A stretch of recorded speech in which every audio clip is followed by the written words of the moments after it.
खेळा मंत्री गोविंद गावडेक मंत्रिमंडळांतल्यान काडले उपरांत सध्या तरी गोंयच्या राजकारणात एक शांतता जाल्या.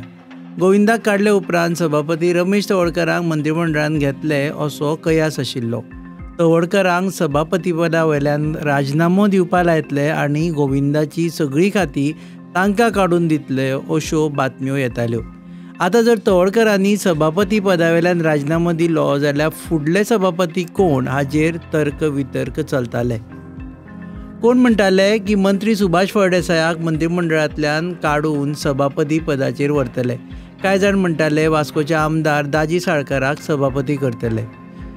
पावसाळी अधिवेशनाक फक्त 1 म्हयनो उरला. अशे परिस्थितीन जर सभापती पदा वयल्यान तवडकराक काडलो जाल्यार नवीन सभापती इतक्या कमी वेळान सभाघराचें कामकाज सांबाळपाक शकतलो काय कितें हाचेरूय विचार चलतालो. आतां अशे परिस्थितीन फुडें कितें जाता हाचेर सगळ्यांचीच नजर आसा. मंत्री निळकंठ हळर्णकाराक काडून संकल्प आमोणकाराक हाडटले आनी आलेक्स सिक्वेराक काडून ते मायकल लोबो किंवा दिलायला लोबोक हाडटले असोय बोवाळ चलतालो. मडगांवचे आमदार आनी आदले काँग्रेसचे मुख्यमंत्री दिगंबर कामतूय बाशिंग बांदून उबे आसात. एके वटेन सरकार विधानसभेन दिवपाच्या जापांचेर बिलांचेर आनी हेर कामकाजाची तयारी करता आसतना मंत्रिमंडळांत बदलाव जाता काय ना हाचेर सगळ्यांचें लक्ष लागून आसा. आतां तुमचोय जर कांय अदमास आसत जाल्यार आनी वेळ काडनाका, मारात धडाधड कॉमेंट्स. तुमी पळयतात गोवा न्यूज.